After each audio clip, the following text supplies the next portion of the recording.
on, everybody? It's your buddy, it's your pal Spaz Phoenix, the YWC Reality Check, and this is, once again, Fan Interactions and Answers. This is the new series that I started 2 weeks ago that you guys are already latching onto, and I appreciate it very, very much. The first one about the Royal Rumble and whether or not champions should be involved in it, etc., got a fair response for a brand new series. This one is a little more on point. It's a little bit more character specific, leading into Fastlane, which a lot of people are already shitting on. We look forward to WrestleMania. Obviously, it's the season we're in. One of the I don't know, I guess you want to say the marquee possibilities, the scenarios that exist above the roster, like the Rock Cena of a couple years ago, is the prospect of Triple H versus Sting. Now, while nobody can deny the historical value of a match like Triple H versus Sting, Sting was the icon of WCW, much like The Undertaker is the icon of the WWE. He was the stalwart, he was the loyal, he was the one that never left. I mean, he went to TNA, but that was after WCW was long dead. Triple H isn't an icon like Triple H is, or even, I would say, Austin is, but I will say that he represents the company in a different way because we know he is the next Vince McMahon. He brings that to it. The problem is we don't know what Sting can do right now. The last time we saw him, if we watched TNA, was in TNA, and for anybody to get the historical value of the WWE versus WCW aspect of this, they would have to be somebody that was watching wrestling like 15 years ago. And how many of the current WWE audience were watching 15 years ago? Now, when I present my option, you'll be able to say the same thing about my option, but I mean, I think a lot less so. My option, and I think it's staring us right in the face, especially after the Royal Rumble. My option, if he's available, of course, and if he's not, you know, blowing up Hollywood, is The Rock. Now, I know, matches that happen a million times, you know, to that I say we had Rock Austin at WrestleMania 3 times, and nobody complained. So that, I'd like to take that argument and just stick it in the corner for right now, because this one is also historically significant in a very, very different way. We talk about the great rivalries in the WWE. We talk about Austin versus Rock. We talk about, most people don't like it, but Cena versus Orton, or Cena versus Edge, which I liked a lot, or Punk versus Jeff Hardy. In TNA terms, you know, Hardy versus Angle, Angle versus Joe. You can't, in this day and age, and there's, in the wrestling world that we live in right now, I'm sorry I'm stumbling on my words, it's Friday, I did overtime today, I'm tired, it is a thing. The history between The Rock and Triple H is very interesting because they sort of grew up with each other, from Rocky Maivia and Hunter Hearst Helmsley to D-Generation X and the Nation, to the Cerebral Assassin and the People's Champion, to the COO and the most electrifying man in all of entertainment. They transcended their rivalry through the Intercontinental Championship right through to the big bad belt that is the WWE Championship. Now, I want to give you, now you're gonna get by the end of this video which option I'm leaning hard towards. Ultimately, I'm going to ask you guys which one you would rather see and why, but I want to explain, because we know they're leaning to Triple H versus Sting, if not slapping us right in the face with it. And that, I don't have a problem with that, let me be clear.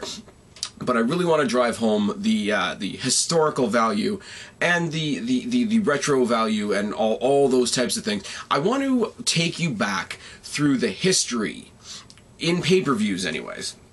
I wasn't going to look up Raw results, I don't have that much time. But strictly in pay-per-views, the history between Triple H and The Rock. I do want to thank Guapo from the Wrestle Recap crew. Great guy. Shouts out this channel as much as he possibly can, which is fantastic. Helped me with a little video and Wikipedia searching in the gathering of this particular set of information, so big shout out to him. Everybody go check out Wrestle Recap. But 1997, in Your House Final 4, a young Rocky Maivia defeated a young Hunter Hearst Helmsley to retain the Intercontinental Championship. 1998, fully loaded In Your House, Triple H versus The Rock in a 2 out of 3 falls for in a 2 out of 3 falls match for the Intercontinental Championship match that ended in a draw. The Rock retained his title, obviously, because it was a draw. SummerSlam, Triple H defeated The Rock to become the new Intercontinental Champion in a fantastic ladder match. At Over the Edge 1999, The Rock defeated Triple H by DQ. Fully Loaded 99, Triple H defeated The Rock in a strap match for the #1 contendership for the WWF Championship at SummerSlam. On the first ever SmackDown, and this is one of the ones that Guapo threw me, Triple H defeated The Rock to retain the WWF title, with HBK as the referee, no less. At Unforgiven, Triple H defeated The Rock, as well as Mankind, Kane, Big Show, and the British Bulldog in a 6-pack challenge for the vacant WWF Championship. At Rebellion 99, Triple H defeated The Rock to retain the WWF title in a steel cage match. At Survivor Series, neither one of them won. The Big Show defeated The Rock and Triple H in a triple threat match for the WWF Championship. In 2000, at WrestleMania, Triple H defeated The Rock and Mick Foley and The Big Show to retain his WWF Championship in a fatal 4-way match. At Backlash 2000, The Rock defeated Triple H with Shane McMahon as the referee to become the new WWF Champion. At Judgment Day 2000, Triple H defeated The Rock in an Iron Man match, again with Shawn Michaels as the referee, to become the new WWF Champion. At King of the Ring, The Rock, Kane, and The Undertaker defeated Triple H, Vince, and Shane to become the WWF Champion in a 6-man tag match. Now, while that's questionable, there's still a lot of star power in that match, and The Rock still came out on top, which is fantastic. SummerSlam in 2000, The Rock defeated Triple H and Kurt Angle to retain the WWF Championship in a triple threat match. And at Armageddon 2000, lost my place. At Armageddon 2000, neither Triple H or The Rock won. Kurt Angle beat Triple H and The Rock, as well as Undertaker, Rikishi, and Stone Cold Steve Austin, in the now famous / infamous Armageddon 6-man Hell in a Cell. Now, from 2001 to 2015, they sort of tapered off. They went their own ways. Triple H went on to help Randy Orton a lot and do a lot of things that way. There was much more things with Angle, etc., etc., etc. Now we get to a realm in the past 10 years or so where they're both part-timers. Triple H has still managed to come back to fight Lesnar, to fight Punk, to fight Undertaker, and maintain his status that way. Rock has also come back to wrestle questionable matches with CM Punk and marquee level I will not say that they were great matches in the ring, but marquee level matches at WrestleMania with the likes of John Cena, as well as teaming with Cena to take on Awesome Truth in a match that I'm sure we would all like to forget. Both these guys can still, whether you like them or not, and I know people, especially with The Rock, have their opinions on how he walked away and he comes back for the money and rah. Triple H, in his role as the boss, people are always going to worry that he's going to book himself to look strong and all that sort of thing. But the history that these guys have, and everything I just listed, guys, was them completely dominating the entire WWF landscape for 4 straight years. Just that rivalry. Everybody knows the history. Everybody saw them stare each other down and run down their history face to face when The Rock came to Raw to confront Rusev, as well as The Rock sticking his nose in to help his cousin Roman Reigns win the Royal Rumble, last eliminating 2 of Triple H's Authority members. All the seeds are planted. All the history is there. This is a story that you don't have to add much to. You don't have to be very creative with. You just have to pick it up where you put it down. I really think this would be great. Now, is this gonna... I know the typical arguments. You know, is this match going to help anybody moving forward? Is this match going to put over new talent? No. It's going to be a big-ass marquee match for WrestleMania. Maybe to get more people watching and then see those younger talents. But, I mean, you could also say the same thing about Sting versus Triple H. Now, that being said, I don't think this match is going to happen. I think Triple H versus Sting is going to happen, and I don't really have a problem with that. Let me be clear about this. I don't really have a problem with that. I'd like to see what Sting can do in a WWE ring. It is historic for him to be... Undertaker never crossed over to WCW, but Sting is now in the WWE. That in itself is historic, and I like it. And Steve Borden, for the age that he is, and, you know... He's not exactly carved out of granite like The Rock. He did do great things in TNA. He helped a lot of young guys with a lot of matches and all that sort of thing.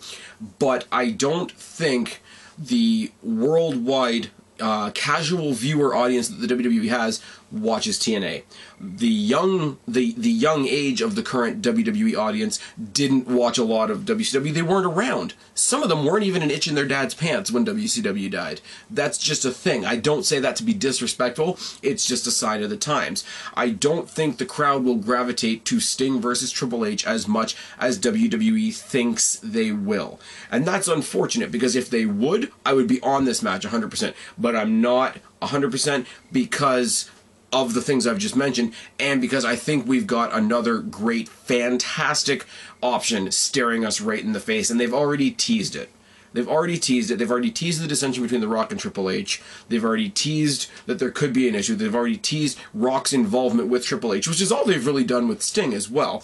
I just think, on the whole, for the fans' reaction, for the fans' investment in the match, I think Triple H versus The Rock is a heck of a better option. But I'm not here to push my opinion on you. Maybe explain it. Maybe, you know, make it seem like I didn't just pull this out of my ass, so maybe you can see where I'm coming from a little bit. The rich existing history between Triple H and The Rock. Maybe so you can see where I'm coming from a little bit. These are two fantastic possibilities, and both of them are historic. One's historic because it's old and it's tried and it's tested and it's true, and the other is historic because it's brand new. What I want to ask you guys, do you want what's old and tried and tested and true, or do you want something that we think might be awesome because it's new? Would you, if Vince McMahon gave you the WrestleMania book tomorrow, what would you book?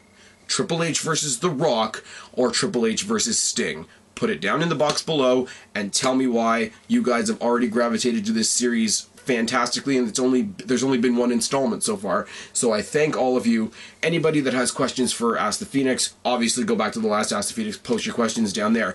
Fastlane specific questions, hashtag SPOK in any comment section of any video that I've done.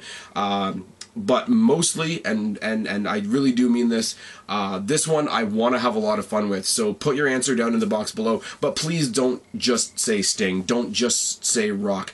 I don't care if you guys agree with me or not. I just want an answer and a reason so that we have something to talk about next Friday when I come up and share with you guys again. Can't thank you guys enough. This series, as well as the Q&A, are taking off fantastically, but the Road Signs series in general and the Road to WrestleMania we're on, I'm having a lot of fun, despite the fact that most people in the YWC aren't, and I have you guys to thank for that as well. So I'm going to say it. I'm going to say thank you. I'm going to say thank you, thank you, thank you, thank you, thank you, and thank you one more time, and then I'm going to say, I've been Spaz, your YWC Reality Check. Subscribe up there, talk down there, start a conversation, keep all these conversations going. Don't be a stranger. I'll talk to each and every last one of you later, but for right now, I'm tagging out. Bye, guys. Like me.